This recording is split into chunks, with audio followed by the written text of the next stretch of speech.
Hey everyone, in this video I'm going to show you that how you can install Windows 2016 server on an EXXI server. So first of all,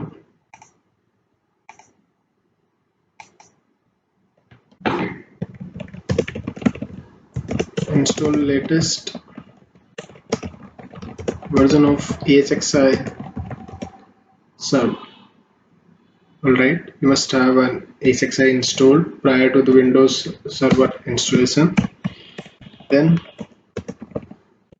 download ISO file from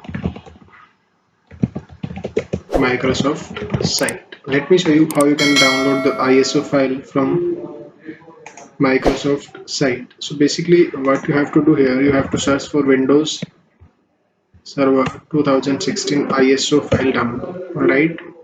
Then you have to click on this Windows Server 2016 and you have to go to download the ISO. So it will prompt you for the register for your free trial today. I have done it already. So you have to enter your details here, first name, last name, email.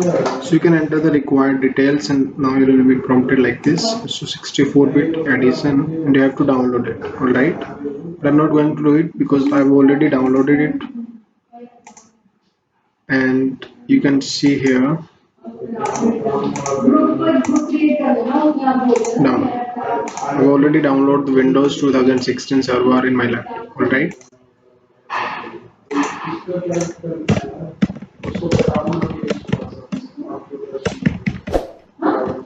Upload ISO file to ESXi server.